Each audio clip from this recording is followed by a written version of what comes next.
તો વિરમગામના ધારાસભ્ય હાર્દિક પટેલે તંત્ર પર આકરા પ્રહાર કર્યા છે। હાર્દિક પટેલ નારાજ થયા હતા। એક કાર્યક્રમમાં હાર્દિક પટેલે તંત્ર પર આકરા પ્રહાર કર્યા। વિરમગામના ધારાસભ્ય છે હાર્દિક પટેલ, જ્યાં પુસ્તકાલયના લોકાર્પણ સમયે હાર્દિક પટેલ નારાજ થયા હતા।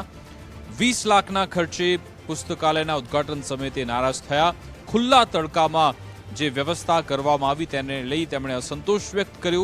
સંબોધનમાં વિકાસ કાર્યોની ધીમી ગતિ સામે પણ અસંતોષ વ્યક્ત કર્યો। હાર્દિક પટેલે કહ્યું કે 4 વર્ષમાં 100 કરોડની ગ્રાન્ટ સામે 20 કરોડના કામ અધૂરા છે।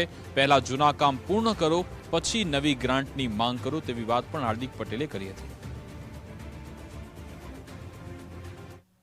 2022 થી લઈને 2026 ચાલે છે। 100 કરોડ રૂપિયા તાલુકા પંચાયત, જિલ્લા પંચાયત, ધારાસભ્યની ગ્રાન્ટ, 15માં નાણાં પંચ આયોજનની આ બધી ગ્રાન્ટો આપણે મંજૂર કરી કે 100 કરોડમાંથી હજુ પણ છેલ્લા 3 વર્ષની અંદર 20 કરોડના કામ ગામડામાં થયા નથી અને એના કામ પેન્ડિંગ છે।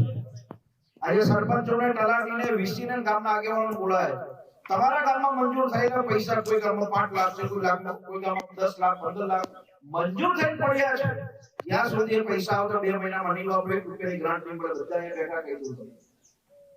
સરપંચ હોય, તલાટી હોય, તાલુકા સદસ્ય હોય, તમારા મંજૂર થયેલા પૈસા વાપરવાના, નવા માંગવા, એનું કારણ શું?